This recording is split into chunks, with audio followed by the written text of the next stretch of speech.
ساری دنیا کا اجالا ایک طرف، میرا پیغمبر تیرے چہرے کے، تیرے ماتھے کی کشادگی کا مقابلہ نہیں کر سکتا۔ زلیخا یوسف علیہ السلام پہ دل ہار بیٹھی، دل دے گئی۔ عزیزان مصر کی گھر والی یوسف پہ فریفتہ ہو، مصر کے بازار میں بکنے والا خدا کا پیغمبر ہے، دل دے بیٹھی۔ مصر کی مردوں نے، مصر کی عورتوں نے انگلیاں اٹھانی شروع کر دی، اے بے بادشاہ زادی دل ہار بیٹھی۔ عورتوں میں چمک گویاں ہو گئی، ڈائریکٹ کوئی بات نہیں کرتا، اشارے زلیخا کی طرف کرتے ہیں۔ بھائی زلیخا کے ذہن میں بات آئی، اپنے خاندان کی رشتہ داروں کی 70 عالی نسب عورتوں کی دعوت کر دی، شاہی دسترخوان پہ بلایا، مرضی کے مطابق کھانا کھلایا، اعلیٰ قسم کے کھانے پکائے۔ جب کھانا تیار ہو گیا کھلایا، کھانے کے بعد ناشپاتی ہاتھ میں پکڑا دی، ہر ایک کو لا کے چھری دے دی، لو تم پھل کھاؤ، میں اندر سے ابھی آتی ہوں۔ اللہ اکبر، انہوں نے پھل کاٹ کے کھانا شروع کیا۔ حضرت یوسف علیہ السلام کے پاس جا کے ہاتھ جوڑ کے بیٹھ گئی، وقالت اخرج علیہم، اے یوسف تجھے میری پیار کی پیگوں کا واسطہ، میرے پیار کا واسطہ، دل دینے کا واسطہ، ایک مرتبہ باہر آ جا، دنیا والوں کو بتلا دے۔ یہ کہتی ہیں غلام ہے، غلام ہے، جب تیرے چہرے کی جھلک دیکھیں گی پتہ لگ جائے گا غلام ہے کہ وقت کا امام ہے۔ خدا کے پیغمبر کا آنے کا انداز اتنا حسین، اتنا جمیل پیغمبر، چہرے پر باریک سا کپڑا ڈالا ہوا اور آدھا کپڑا یوں کر کے ہٹا دیا۔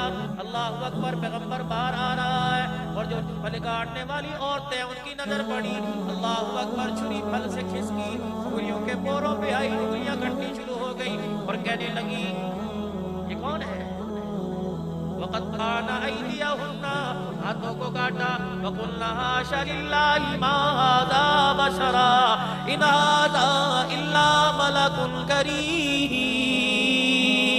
اے زلیخا، واقعی تجھے دل دینا چاہیے تھا، یہ انسان نہیں لگتا، یہ تو فرشتوں کا امام لگتا ہے، یہ بندہ تو نہیں ہو سکتا۔ اور دیکھا میرا غلام جسے تم غلام کہتی ہو۔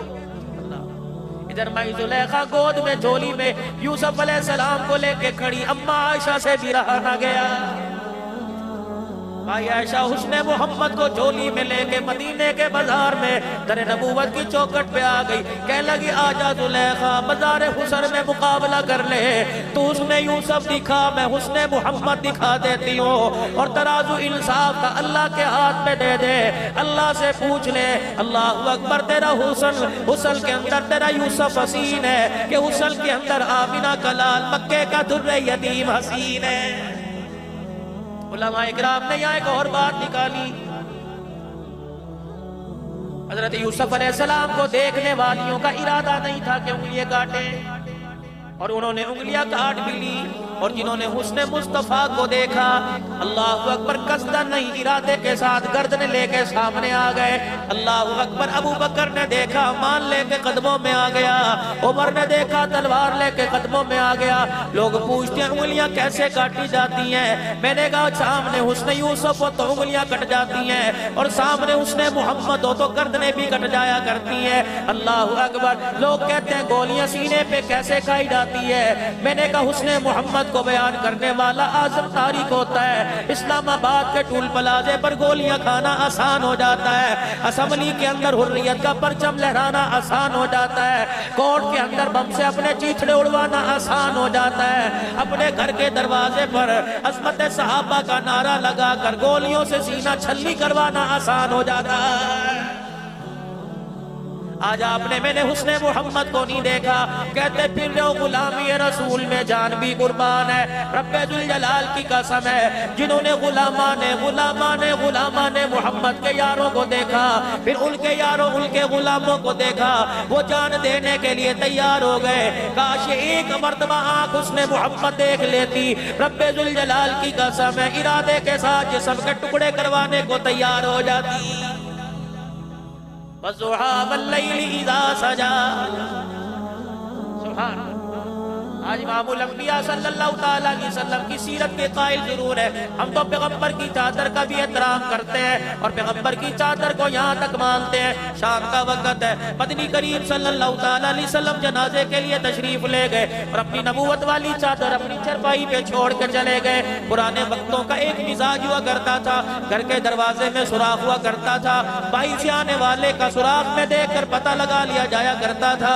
رحمت دو عالم نبوت والی چادر چھوڑ کے چلے گئے۔ گھر کے اندر اما عائشہ حضور کا بیڑے پہ انتظار کر رہی ہے، شام ہو گئی، دروازے کی چیری میں سے دیکھا حضور کا پتہ کوئی نہیں، گھبراہٹ میں کہنے لگی میں نے نبوت والی چادر اٹھائی اپنے سینے پہ ڈال لی۔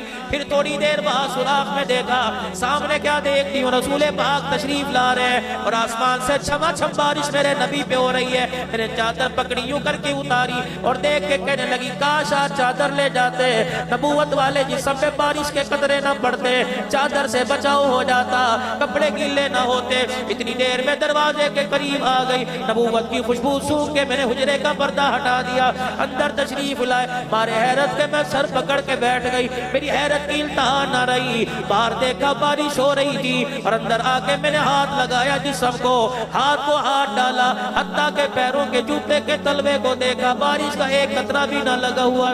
میں پریشان ہو کے بیٹھ گئی۔ رحمت دو عالم نے میری طرف دیکھ کے مسکرانا شروع کر دیا، فرمایا عائشہ کس بات نے تجھے حیرت میں ڈال دیا؟ کملی والے میں نے باہر دیکھا بارش میں بھیگے آ رہے تھے، گھر آئے وجود اثر پر ایک قطرہ بھی بارش کا نہ لگا۔ امام الانبیاء کی نظر چادر مبارک پہ پڑی، فوراً فرمایا عائشہ جب سے میں گیا چادر یہیں پڑی ہے یا کہیں اور آئی ہے؟ کملی والے تھوڑی دیر کے لیے میں نے بے خیالی میں اپنے جسم پہ ڈال لی۔ رحمت دو عالم نے فرمایا جب تو نے مجھے بارش میں دیکھا یہ چادر یہاں تھی کہ نہیں؟ کملی والے میرے جسم پر تھی۔ رحمت دو عالم نے زور زور سے مسکرانا شروع کر دیا، فرمایا اے عائشہ اللہ پاک نے تجھے میری چادر کی برکت سے وہ کچھ دکھا دیا جو امام الانبیاء کو دکھا دیا کرتا ہے۔ فرمایا عائشہ آسمان سے بارش نہیں ہو رہی تھی، جس صحابی کا میں جنازہ پڑھا کر آیا اس صحابی کی قبر پر انوارات کی بارش ہو رہی تھی۔